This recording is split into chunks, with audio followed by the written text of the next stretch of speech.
नमस्कार, मैं श्रेया। शिक्षा की बात हर शनिवार के इस साप्ताहिक कार्यक्रम में आप सभी शिक्षक प्रेमियों का हार्दिक स्वागत करती हूं। हर शनिवार की तरह एक बार फिर आप सभी शिक्षकों के द्वारा पूछे गए सवालों के साथ हमारे बीच मौजूद हैं शिक्षा विभाग के अपर मुख्य सचिव doctor S Siddharth sir. Sir, बहुत बहुत स्वागत है आपका। सर, आज का जो सबसे पहला सवाल है जिला पुरुषों के ट्रांसफर से संबंधित है। नमस्कार एससीएस सर, मेरा प्रश्न अंतर जिला पुरुषों के ट्रांसफर से संबंधित है। पिछले एपिसोड 13 में सर आपने कहा था कि केवल अंतर जिला महिलाओं का लिस्ट आना बाकी है, तो क्या अंतर जिला पुरुषों का ट्रांसफर नहीं होगा, और अगर होगा तो कब तक उम्मीद कर सकते हैं? देखिए, आपको जानकर ये होगा कि आज हम लोगों ने करीब 1,30,000 टीचर्स का हम लोगों ने विद्यालय में पोस्टिंग की प्रक्रिया शुरू की है। हम लोगों को करीब 1,90,000 आवेदन पत्र प्राप्त हुए थे और 1,30,000 का एक्चुअल स्कूल अलॉटमेंट शुरू हुआ है। ये पूरी प्रक्रिया करीब 15 दिन लगेगा और डीओ सब इसी में लगे हुए हैं। डीओ को भी काम दिया गया है और कर रहे हैं। ये बात मैंने कभी नहीं कहा कि पुरुषों का स्थानांतरण नहीं होगा, और जैसा कि आप आंकड़ों से देखते हैं कि करीब इसमें भी हम लोगों ने करीब 8 से 9,000 पुरुषों का नाम इसमें शामिल किया है, पुरुष टीचर। देखिए, जब भी स्थानांतरण किया जाता है तो 2-3 बातों का बहुत ध्यान रखा जाता है। इतनी बड़ी संख्या एक तो है, 1,90,000 है और आवेदन पत्र हैं। हम लोग 2-3 चीज़ें देखते हैं। पहले तो है वैकेंसी होनी चाहिए, जहाँ पे टीचर मांग रहे हैं वहाँ वैकेंसी होनी चाहिए। और दूसरा ये देखते हैं कि जो हमारा इंटर डिस्ट्रिक्ट जो स्टूडेंट टीचर रेशो है, मतलब जो छात्र और टीचर अनुपात है, उसको भी हम लोग ध्यान देते हैं। अभी तक जो ट्रांसफ़र हुए हैं करीब वो 1,30,000 का जो जिला आवंटन किया गया है, अगर उस आंकड़े को देखेंगे तो आपको आश्चर्य होगा कि ऐसे भी जिले हैं जहाँ 20 छात्र पे एक टीचर हैं, और ऐसे भी जिले हैं जहाँ 44 छात्रों पे एक टीचर हैं। तो आप देखिएगा पूरे राज्य में कितना, मतलब इस अनुपात में भी अंतर आ गया है कि एक तरफ 20 छात्र पे एक टीचर हो गए, एक तरफ 44 छात्र में टीचर हो गए। भाई इस कारण से हुआ है क्योंकि जो टीचर उन जिलों में थे जहाँ पे 44 छात्र पर टीचर थे, वो सब ऐसे जिलों में चले गए हैं जहाँ पे पहले ही टीचर बहुत ज़्यादा थे। तो एक तो हम लोगों को ये मेंटेन करना पड़ता है। पूरे राज्य का औसतन है 30 छात्र पर टीचर हैं। तो हम लोग को ये नियंत्रण रखना पड़ता है कि ऐसा ना हो कि अचानक एक जिला ऐसा हो जहाँ पे 10 छात्र हो जाएंगे एक टीचर पे। और जैसे ही ये ट्रांसफर्स होते हैं, देखिए एक चीज़ आपको सभी को सोचना भी चाहिए कि जहाँ से टीचर हटते हैं वहाँ स्कूल बंद भी होने लग जाते हैं। मतलब क्योंकि टीचर की कमी हो जाती है, जहाँ पे 5 टीचर थे अब 2 टीचर हो जाएंगे, तो स्कूल भी बंद होने लगते हैं। तो एक और जहाँ पे टीचर्स की अपनी व्यक्तिगत समस्याएं हैं, वहाँ पे सभी को छात्रों की भी समस्याओं को समझना चाहिए। मतलब छात्र भी, मतलब जहाँ उसको 5 टीचर आज थे, जैसे ही वो टीचर स्थानांतरण होकर चले जाएंगे उसके बाद 2 टीचर बच जाएगा, और वही 5-6 क्लासेस जो हैं वो अब 2 टीचर पढ़ाएंगे। तो कितना कठिनाई छात्र को होगा। तो ये सब देखते हुए हम लोग करते हैं। फिर भी हम लोगों ने 1,30,000 टीचर्स अकोमोडेट किए हैं, और सबसे ज़्यादा जो हम लोग का प्रेशर है, जो सबसे ज़्यादा टीचर्स का स्थानांतरण का जो दबाव है, वो है पटना जिला में।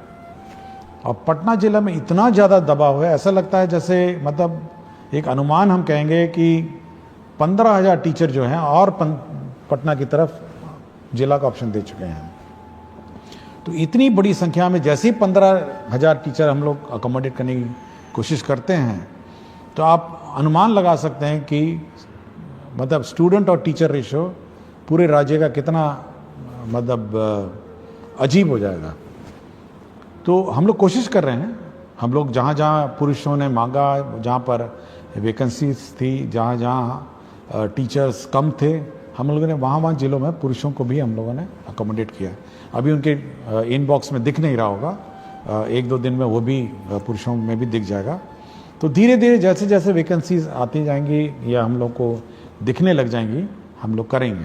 तो मैंने कभी ये नहीं कहा कि पुरुषों का नहीं करेंगे, हम केवल यही एक कंस्ट्रेंट है कि हम लोग शिक्षक छात्र अनुपात देखते हैं और वैकेंसी देखते हैं, और जैसे जैसे होगा होगा। लेकिन टीचर्स को भी समझना चाहिए कि छात्रों पर क्या गुजरती है और कितना कष्ट हमारे छात्रों पर होता है। सर, अगला सवाल है, आदरणीय अपर मुख्य सचिव, शिक्षा विभाग पटना बिहार, ज्ञातव्य है कि आपके द्वारा गठित समिति के निर्देशानुसार पिछले अप्रैल माह में लगभग 17,000 के आसपास शिक्षकों के स्थानांतरण हेतु जिला आवंटित कर दिया गया है, परंतु विद्यालय आवंटन की प्रक्रिया अभी भी अपूर्णता की ओर है। महोदय, अनेकानेक शिक्षक व शिक्षिका के पुत्र व पुत्री का नामांकन नए सत्र में नए विद्यालय में होने हैं। विद्यालय आवंटन की प्रतीक्षा में टकटकी लगाए बैठे अनेक शिक्षक व शिक्षिका अपने पुत्र पुत्री और प्रतिपाल्य का नामांकन नहीं करा पा रहे हैं। महोदय से विनम्रता पूर्वक अनुरोध है कि जिन शिक्षक व शिक्षिका का जिला आवंटन हो चुका है उन्हें यथाशीघ्र विद्यालय आवंटित कराने की महती कृपा करें। आपका ही अपना सेवक। देखिए, ये ज़रूर है कि थोड़ा विलम्ब हुआ है सभी को अपना विद्यालय अलॉटमेंट का, लेकिन मैं चाहूँगा कि सभी शिक्षकों को इसकी प्रक्रिया की भी थोड़ी जानकारी देना चाहता हूँ कि किस प्रकार कितना कठिन होता है ये स्कूल आवंटन की प्रक्रिया। देखिए, अगर कोई नया टीचर आता है, जैसे TRE 3 आपने देखा होगा, हम लोगों ने प्रखंड मांगा और सबको अलॉट कर दिया। ये बहुत सिंपल प्रक्रिया है कि नया टीचर आया और उसको स्कूल में। लेकिन यदि कोई TRE 1 और TRE 2 जिसको पूर्व में पहले ही स्कूल आवंटित है और वो ऑलरेडी पदस्थापित है, स्कूल में संचालित है, उसका ट्रांसफर सबसे डिफिकल्ट काम है, क्योंकि उसको उस स्कूल से हटाना है, दूसरे स्कूल में ले जाना है और 38 जिलों से टीचरों को चलना है, मतलब शिफ्ट होना है और 38 जिलों में पोस्टिंग करना है। मतलब आप अगर उस शीट को देखेंगे, जब शीट देखते हैं तो बिल्कुल भयावह दिखता है कि 1,90,000 टीचर जो पूर्व में किसी व्यवस्था से पोस्टेड थे और अपने अपने जिलों में पोस्टेड थे, कोई भी ऑर्डर से, जिस भी ऑर्डर से हो, रैंडम कर दिया गया हो या अन्य है, उस पूरी व्यवस्था को जब हम लोग फिर एक बार रिकैलकुलेट करते हैं और ऑप्शन के हिसाब से 1,90,000 अभ्यावेदन में से हम लोग करीब 1,30,000 हम लोग निकाल पाए हैं। 1,30,000 का मतलब ये है कि 1,30,000 टीचर इधर से उधर जा रहे हैं, मतलब स्कूल से दूसरे स्कूल जा रहे हैं, ये टीचर उधर से उधर जा रहा है।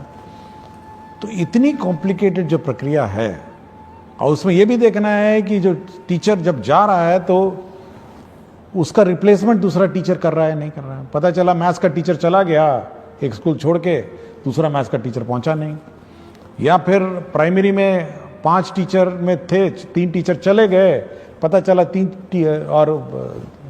टीचर रिप्लेस नहीं हुए।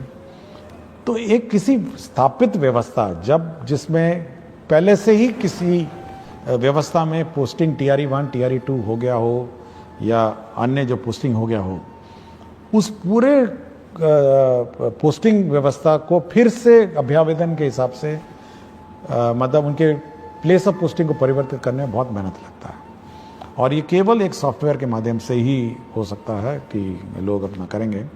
और हम लोगों ने काम शुरू कर दिया है, जैसे कि मैंने पहले प्रश्न में बताया, और सभी को 23 से 30 तक नए स्कूल में ज्वाइन करना होगा, और 20 तारीख को सभी के ई-शिक्षा कोश के जो ऐप है, जो उनका वेबसाइट है, उसमें आपको ट्रांसफ़र ऑर्डर मिल जाएगा और इसी हिसाब से वो अपना प्लानिंग कर सकते हैं। लेकिन टीचर्स को ये समझना चाहिए कि एक स्थापित पोस्टेड व्यवस्था जहाँ पर पहले ही पोस्टिंग हो गई हो, और जहाँ पर मेरे ख्याल से बहुत सारे टीचर ऐसे भी थे जो सोचे भी नहीं होंगे कि 3 साल पहले इनका ट्रांसफ़र हो सकेगा, और ये उम्मीद नहीं होगी, लेकिन हम लोगों ने उन संवेदनशील होकर उनसे आवेदन पत्र लिए, उनके कष्ट समझे, और हम लोगों ने कहा कि नहीं, हम लोग जहाँ तक संभव हो करेंगे, और हम लोगों ने 1,30,000 टीचर्स का सिलेक्शन किया और पोस्टिंग कर रहे हैं, और जो बच गए हैं वह भी निराश नहीं हो। हम लोग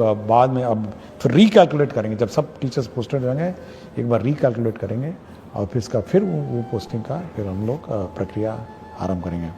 और मैंने ये भी कहा है कि जो छूट गए हैं किसी कारण से, पूर्व के TRE 1 TRE 2 और सक्षमता हो, वो अपना एप्लीकेशन विड्रॉ भी कर सकते हैं और रीअप्लाई कर सकते हैं, ये मैंने कहा है। तो हम लोग बहुत ही संवेदनशील रहते हैं टीचर के उद्देश्य से, बट यह भी एक बैलेंस बनाना पड़ता है। एक और टीचर के कष्ट का को ध्यान रखना पड़ता है और दूसरी ओर बच्चे का भविष्य का भी ध्यान रखना है। वो ज़्यादा इम्पोर्टेंट है मेरे लिए। बच्चे का 2 करोड़ बच्चे को टीचर मिले, उनको पढ़ाने वाला टीचर मिले, वो हमेशा वो चिंता में रहती है।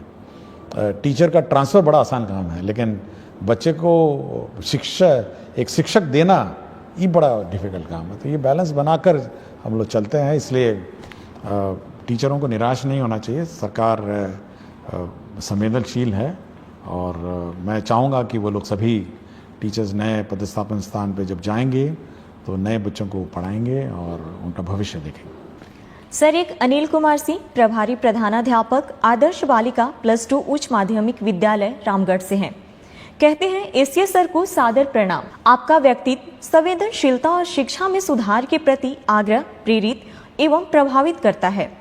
सर, मेरे 2 सवालों में प्रथम सवाल है कि क्या विद्यार्थियों को डीबीटी के माध्यम से राशि उपलब्ध कराकर बाजार से किताबों की खरीद की व्यवस्था की जा सकती है?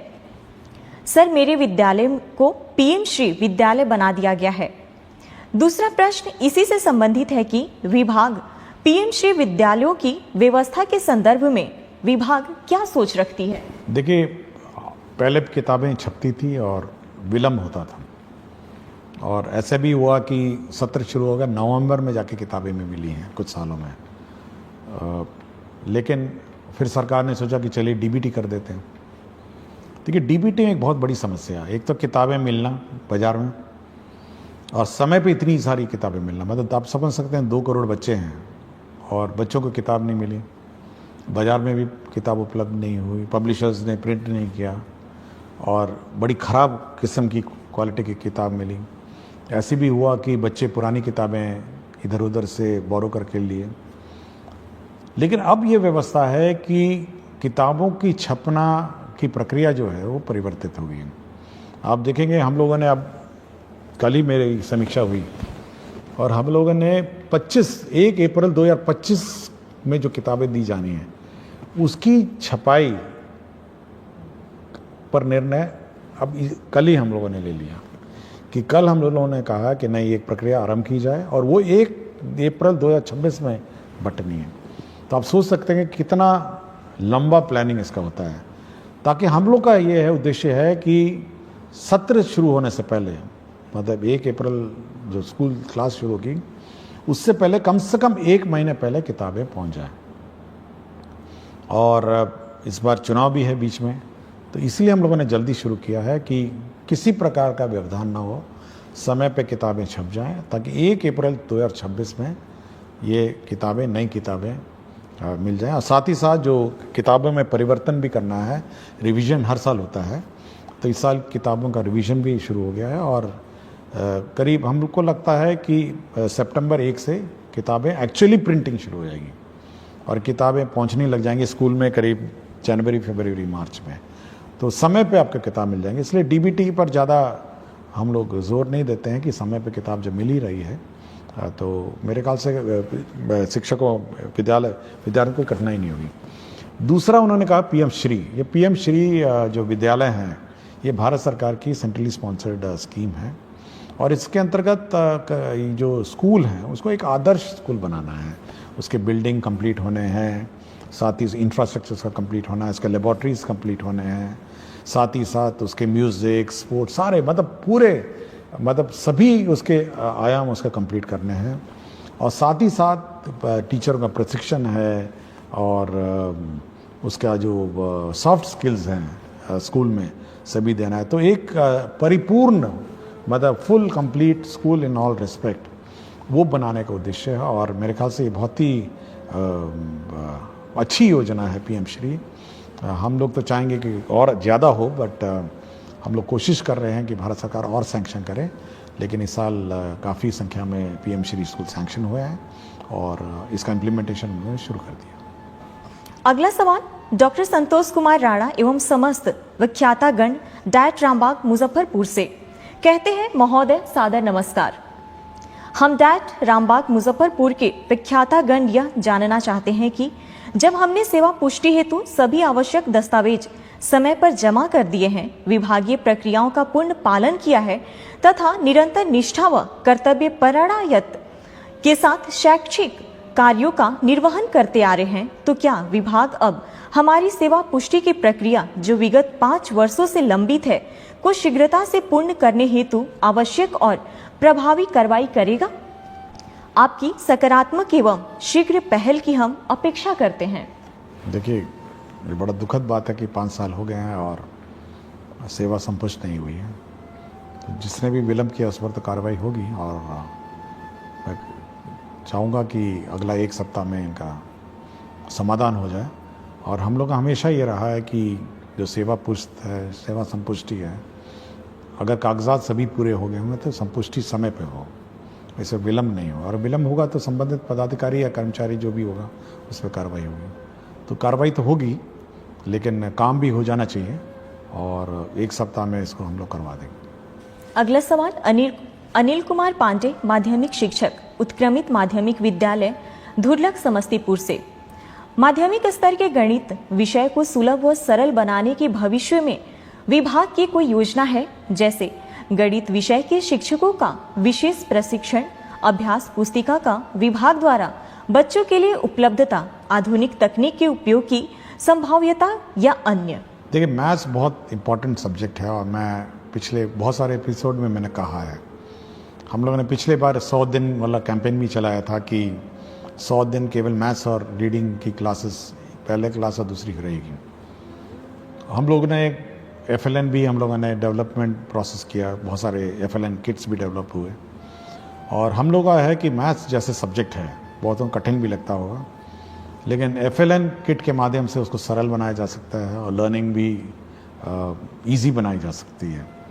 और मैं पिछली बार जब SCRT में एग्जीबिशन में गया था तो बहुत अच्छे इनोवेटिव FLN किट्स भी थे जो मैथ्स से संबंधित थे, केवल मैथ्स से संबंधित थे। और मैं चाहूँगा SCRT इसको प्रचार प्रसार करे और टीचर्स का ट्रेनिंग दे, और टीचर्स के ट्रेनिंग में कम से कम ये FLN किट्स कैसे मैथ्स पढ़ाए जाएं इस पर विशेष ध्यान दें। और साथ ही साथ SCRT में भी हम लोग इस बार जो टीचर्स ट्रेनिंग का जिस साल का सत्र है उसमें FLN और मैथ्स और रीडिंग एबिलिटीज़ बच्चों में कैसे डेवलप की जाए इस पर ट्रेनिंग पे हम लोग जोर देंगे। सर, अगला सवाल भूपेंद्र कुमार त्रिपाठी, मध्य विद्यालय कर्मा, गुरारू गया, BPSC TRE 2 द्वारा चयनित गणित विज्ञान का शिक्षक है।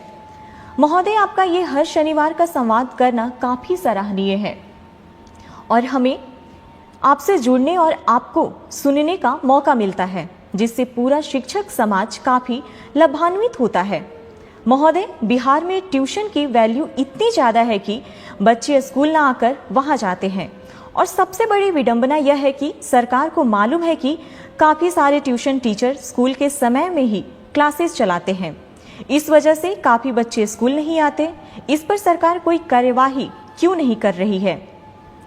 मैं पिछले साल से अब तक कई बार गांव में जाकर और पेरेंट्स टीचर मीटिंग करके लोगों को समझा चुका हूं, परंतु अभी भी बहुत सारे बच्चे रेगुलर स्कूल नहीं आते हैं।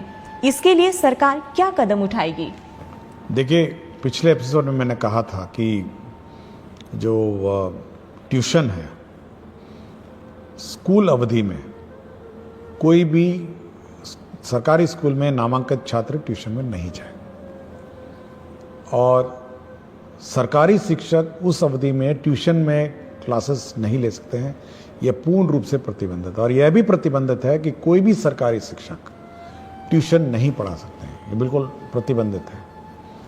और यदि कोई शिक्षक जानबूझ के और इस मतलब जबरदस्ती या जानबूझ के इस रूल का उल्लंघन करता है कि मतलब वो सरकारी शिक्षक जो है वो किसी ट्यूशन क्लास मतलब ट्यूशन कोचिंग सेंटर में पढ़ाएगा, तब तो उस पर कार्रवाई हो जाएगी। उसका काम ये है कि जो हमारे स्टूडेंट हैं, सरकारी स्कूल में स्टूडेंट हैं, उनको पढ़ाए। यह बिल्कुल अलाउड नहीं है कि कोई भी सरकारी टीचर किसी कोचिंग सेंटर में पढ़ाएंगे। ये मैं बिल्कुल स्पष्ट कर दिया हूँ और इस संबंध में हम लोग स्पष्ट निर्देश भी देंगे। और कोई कंप्लेंट आएगा तो उस पर तो कार्रवाई हो जाएगी, क्योंकि यह हम लोग नहीं चाहते हैं कि एक कोई स्टूडेंट मतलब यह देखे कि अपना टीचर ही जब चला गया ट्यूशन पढ़ाने तो वो भी चला जाएगा, नहीं, स्वाभाविक है। तो यह पब्लिक को भी अलर्ट होना है और बाकी टीचर्स को भी अलर्ट होना है कि किसी भी परिस्थिति में सरकारी शिक्षक ट्यूशन नहीं पढ़ाएंगे और सरकारी स्कूल में जो नामांकित छात्र हैं वह ट्यूशन सेंटर में नहीं जाएंगे। ट्यूशन अवधि में मतलब सॉरी जो स्कूल अवधि में, स्कूल का अवधि के बाद वो अपना ट्यूशन जहाँ लेना ले और प्राइवेट टीचर अपना जो पढ़ाना पढ़ाए, वो हमको कोई आपत्ति नहीं। लेकिन ये बिल्कुल बहुत ही स्पष्ट है। और हम लोग biometric attendance, photo based attendance शुरू करने वाले हैं स्टूडेंट्स का भी। तो जल्दी जैसे लौटेंगे अपने समर वेकेशन से, तो स्टूडेंट्स का बायोमेट्रिक अटेंडेंस भी हम लोग कंपलसरी कर देंगे। तो यह हम लोग यह टॉलरेट नहीं करेंगे कि स्टूडेंट्स क्लास मिस करें, क्लास से गायब रहें, अन्यथा कहीं घूम रहे होंगे। ये बायोमेट्रिक अटेंडेंस स्टूडेंट्स का भी हम लोग समर वेकेशन के बाद शुरू कर देंगे। सर, अगला सवाल है। नमस्कार एससीएस सर, मैं राशिद आलम यूएमएस भीमाइन खैरा जमुई में उर्दू टीचर के रूप में कार्यरत हूँ। सर, मेरे स्कूल में उर्दू के स्टूडेंट हैं, उर्दू में पढ़ाई भी होती है, लेकिन एग्जाम के क्वेश्चन पेपर उर्दू सब्जेक्ट का नहीं आता है। मजबूरन संस्कृत सब्जेक्ट का एग्जाम लेना पड़ता है। कृपया इसका सॉल्यूशन कीजिए। नहीं, ये बिल्कुल गलत है और मैं ये चेक करूंगा कि उर्दू का पेपर क्यों नहीं गया। उर्दू का अगर पढ़ाया जाता है तो उर्दू का पेपर जाना चाहिए, संस्कृत का पढ़ाया जाता है तो संस्कृत जाना चाहिए। ये बिल्कुल गलत है कि उर्दू पढ़ के संस्कृत लिखेगा या संस्कृत पढ़ के उर्दू है, नहीं, ये गलत, बिल्कुल गलत। और जहाँ पर भी लापरवाही हुई है मैं इसको चेक करूँ। सर, अगला सवाल नरेश कुमार निराला जिलाधिकारी से पुरस्कृत विशिष्ट शिक्षक आदर्श प्राथमिक विद्यालय केवला से। कहते हैं, जी नमस्कार सर, शिक्षा की बात शनिवार मेरा प्रश्न है कि वर्ष 2007 में हजारों नवसृजित प्राथमिक विद्यालय खोला गया और सैकड़ों प्राथमिक को उत्क्रमित कर मध्य विद्यालय बनाया गया, जो काफी सराहनीय कार्य रहा। अभी भी बहुत से ऐसे पंचायत है जहां नवसृजित प्राथमिक विद्यालय खोलने की अति आवश्यकता है और ऐसे कुछ प्राथमिक विद्यालय भी हैं जिसे उत्क्रमित कर मध्य विद्यालय बनाने की जरूरत है। कई ऐसे उच्च माध्यमिक विद्यालय 7 वर्ष पूर्व बनकर तैयार है, लेकिन अभी भी उस भवन में कक्षाएं संचालित नहीं हो रही है। जैसे सुपौल जिला के छातापुर प्रखंड के उत्क्रमित उच्च माध्यमिक +2 विद्यालय भीमपुर का 3 मंजिला भवन, जो लगभग 7 वर्ष पूर्व बनकर तैयार है, लेकिन आज भी उसमें पढ़ाई नहीं हो रही है। सरकार और विभाग नए प्राइमरी स्कूल खोलने और कुछ प्राइमरी स्कूल को मध्य विद्यालय में उत्क्रमित करने और भवन बने उच्च माध्यमिक विद्यालय में कक्षा संचालित करने पर क्या विचार रखती है? देखिए, जो स्कूल की बात कर रहे हैं जहाँ बिल्डिंग बन के तैयार है और संचालित नहीं है, मैंने डीओ से बात की और डीओ ने कहा कि क्योंकि जिस कारण से जब हेडमास्टर को आदेश दिया गया था उसने वहाँ अपना स्कूल शिफ्ट नहीं किया, जिसके कारण से डीओ पे जो हेडमास्टर है उस पर कार्रवाई भी हुई। और मेरा बिल्कुल स्पष्ट है, जो डीओ ने कहा कि वहाँ पे पानी जमता है या रोड का कोई इश्यूज है, उसने बहुत सारे कारण बताए, तो मैंने उसको स्पष्ट कहा है कि सोमवार से स्कूल शुरू हो जाना चाहिए और सोमवार से क्लास का संचालन स्कूल में हो जाना चाहिए। मैंने बिल्कुल स्पष्ट कहा है और अगर नहीं होगा तो मैं डीओ पे कार्रवाई कर दूँगा। तो ये बिल्कुल स्पष्ट है कि अगर स्कूल बनकर तैयार होगा तो शुरू हो जाना चाहिए और क्लास से शुरू हो जानी चाहिए। कोई कारण नहीं होना चाहिए कि वहाँ स्कूल नहीं हो। दूसरा है कि हम लोग अभी भी बहुत सारे कहीं जगह दिखते हैं कि प्राइमरी स्कूल का अभाव है। अभी हाल ही में मैं नवादा गया था, तो जो कोडरमा का बॉर्डर है, ज़िले हैं पहाड़ों पे, कुछ लोग वहाँ से आए थे और वो अपने गांव में प्राइमरी स्कूल की मांग कर रहे थे कि भाई हमारे यहाँ स्कूल होना चाहिए। तो ऐसे सब क्षेत्र जहाँ पे प्राइमरी स्कूल पहाड़ी इलाके हैं और जहाँ पे 1 किलोमीटर से कम दूरी वाले क्षेत्र हैं, तो हम लोग उस जितने भी ऐसे रिमोट लोकेशंस हैं और जहाँ पर प्राइमरी स्कूल नहीं है, तो जो सरकारी नॉर्म है, हम लोग का सरकारी नॉर्म है और हम लोग का सरकार का लक्ष्य है कि प्राइमरी स्कूल्स हों, और जहाँ पर भी बच्चे ज़्यादा हैं या हर पंचायत में हम लोगों ने ऑलरेडी हाई स्कूल में उत्क्रमित कर दिया है और कोशिश करेंगे कि प्राइमरी स्कूल को भी हम लोग कम से कम मिडिल स्कूल में उत्क्रमित करेंगे। सर अगला सवाल कहते हैं, मेरा नाम संतोष कुमार, ग्राम पोस्ट सरौनी कला, थाना बिहारीगंज, प्रखंड ग्वालापारा, मधेपुरा जिला से हूँ। शिक्षा के क्षेत्र में किए गए आपके उत्कृष्ट कार्य को सादर प्रणाम सर जी। जब से बिहार में शिक्षा का पद आप और के पाठक सर जी संभाले हैं, तब से बिहार में शिक्षा के क्षेत्र में काफी सुधार हुआ है। मुझे आप पर बहुत गर्व है सर जी। महोदय से मेरा प्रश्न यह है कि जिस प्रकार से बच्चों को सर्वांगीण विकास के लिए खेलकूद एवं कला प्रशिक्षण भी अनिवार्य है, जिसमें बच्चों को खेल तो कराया जाता है किंतु कला नहीं सिखाया जाता है, जबकि शिक्षा और कला एक दूसरे का पूरक है। इस प्रकार सर जी से मेरा इच्छा यह है कि जून महीने में जो ग्रीष्मकालीन 20 रोज विद्यालय बंद रहेंगे, तो उस बीच में बेरोजगार कलाकार के द्वारा कला प्रशिक्षण, चित्रकला, मूर्तिकला, हस्तशिल्प, पेपर क्राफ्ट दिया जाए, तो बच्चों चिलचिलाते धूप से बचे रहेंगे और कला भी सीखेंगे। एक बार फिर आप मुख्य सचिव डॉक्टर एस सिद्धार्थ सर जी से सादर प्रार्थना है कि बेरोजगार कलाकार को कुछ मानदेय पर ग्रीष्मावकाश विद्यालय में कला प्रशिक्षण शुरू करने की कृपा की जाए। पूरा ईमानदारी के साथ प्रशिक्षण देंगे। इस मानदेय से हम जैसे गरीब कलाकार की आगे पढ़ाई जारी रह सके। मेरे घर की जिम्मेदारी मेरे ऊपर है। मेरे पिताजी पैर से विकलांग हैं। मेरा इच्छा है कि हम ललित कला शिक्षक बने। नहीं, सुझाव तो बहुत अच्छा है और स्कूलों में संपर्क कैंप, टीचर्स तो सब छुट्टी पे चले जाएंगे और जैसे कि मैंने कहा कि सभी लोग अपना ग्रीष्म अवकाश में जाएंगे, लेकिन इस प्रकार के जो स्थानीय लोकल कलाकार हैं समर कैंप्स ज़रूर चला सकते हैं गांव में।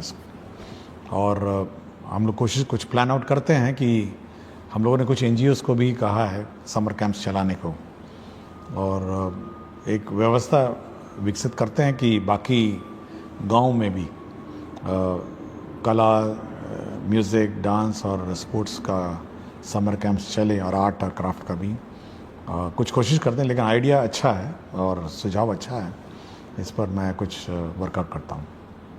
एक सवाल है सर, नमस्ते। मैं शशिकांत कुमार प्राथमिक विद्यालय ताती टोला बभन गामा जिला खगड़िया से में 2014 से शिक्षक के रूप में कार्यरत हूँ। मुझे समाज सेवा करना अच्छा लगता है। सरकार के द्वारा किसी प्रकार की योजना सरजमी तक लाना एक कठिन परिश्रम है। बदलते समय में हर व्यक्ति अपने निजी स्वार्थ के कारण सरकार के द्वारा महत्वाकांक्षी योजना को लोगों तक नहीं पहुंचा पाते हैं। सर, अब मैं राष्ट्रीय शिक्षा नीति 2020 में प्रथम कक्षा से नीचे 2 कक्षा का संचालन करने की चर्चा है, जिसमें आंगनबाड़ी प्रत्येक वार्ड में संचालित किया जाता है और आंगनबाड़ी में 2 महिला स्टाफ सेविका और सहायिका होते हैं। छोटे बच्चों का प्रथम स्कूल आंगनबाड़ी ही होते हैं, परंतु मध्यम वर्ग के बच्चे प्ले स्कूल जाते हैं। आंगनबाड़ी में 2 महिला स्टाफ, सेविका और सहायिका का कार्य। सेविका प्रधान संचालन करता एवं सहायिका बच्चों को लाना और मध्याह्न भोजन बनाकर खिलाना।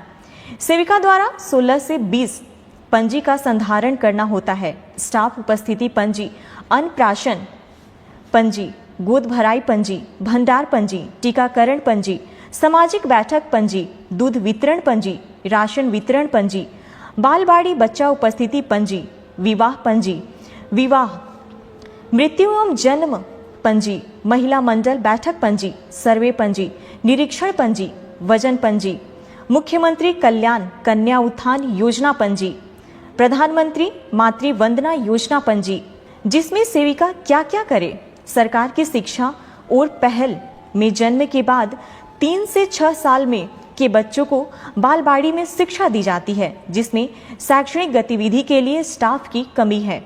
सर, मेरा ध्यान शिक्षा सेवा की ओर है।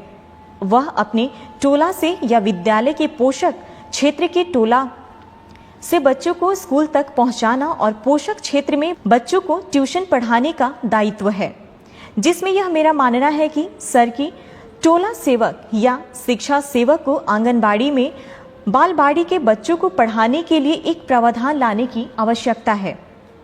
क्योंकि सर एक सरकार की योजना को मैं समझना चाहता रहा हूँ कि एक वार्ड में प्रायः एक आंगनबाड़ी होते हैं, प्रत्येक वार्ड में 80 से 100 बच्चे रहते हैं, परंतु आंगनबाड़ी में बालवाड़ी में 40 बच्चों का नामांकन किया जाता है, शेष बच्चे इधर उधर रह जाते हैं, जिस कारण जब वह बच्चा 6 वर्ष का हो जाता है तो उसे पढ़ना और विद्यालय जाना अच्छा नहीं लगता है। सर अंत में मैं यह कहना चाहता हूँ कि वर्तमान समय में सरकारी विद्यालय में शिक्षक की उपस्थिति ठीक ठाक हो गई है और शिक्षक सेवक को बालवाड़ी में बच्चों को पढ़ाने के लिए समय का प्रावधान लाना चाहिए। देखिए, ये ज़रूर जो सुझाव करता है, उन्होंने आंगनबाड़ी में जितने प्रतिवेदन और प्रपत्र भरने पड़ते हैं, मैं भी बड़ा आश्चर्य हुआ कि इतनी रिपोर्ट्स और कागजात किसी आंगनवाड़ी सेविका को भरने पड़ते हैं। मैं भी बहुत आश्चर्य रहा और बहुत अच्छा उन्होंने जानकारी दी।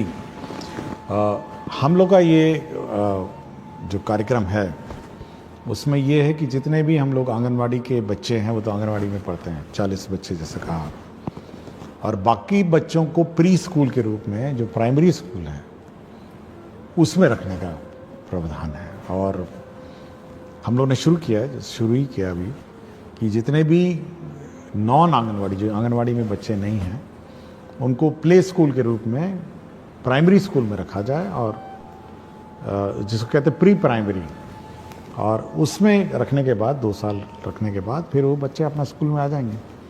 तो ये व्यवस्था करने के लिए हम लोगों ने कार्यक्रम बनाया और ऑलरेडी हम लोग बहुत स्कूल में शुरू कर चुके हैं, और मैं ज़रूर इसका रिव्यू करूँगा कि सभी प्राइमरी स्कूल्स में प्री प्राइमरी क्लासेस भी हों जहाँ पे ये सब बच्चे रहें, और साथ ही साथ आंगनवाड़ी में तो है ही हैं बच्चे, तो ये रिव्यू करूँगा। और ये अच्छा सुझाव था कि जो टोला सेवक हैं, तालीमी मरकज़ हैं और अन्य जो साधन सेवी सब हैं, तो ये सब इसमें सहयोग कर सकेंगे, और बच्चे कम से कम प्राइमरी स्कूल से पहले 2 साल पहले ही स्कूल में कम से कम 1 घंटा आएँ और बैठें और जाएँ। ये व्यवस्था हम लोग लागू करें। बहुत बहुत शुक्रिया सर। अगला सवाल एक शिक्षिका प्रखंड पोठिया किशनगंज से हैं। महोदय, मैं 14 वर्षों से प्रभार में हूँ। आए दिन बच्चों की उपस्थिति बढ़ाने के लिए नए नए नवाचार करती रहती हूँ, परंतु सहायक शिक्षकों द्वारा विद्यालय में कभी उपस्थिति को लेकर गंभीरता नहीं दिखाई देती है।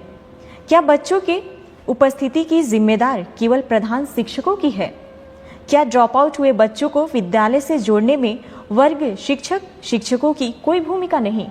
देखिए, जैसे कि कहा है कि हम लोगों ने हर क्लास के लिए क्लास टीचर अपॉइंट करने को कहा है, और उस क्लास टीचर की जवाबदेही है कि उसके जो बच्चे हैं वो सभी स्कूल आएँ और मॉनिटर उसको करना है।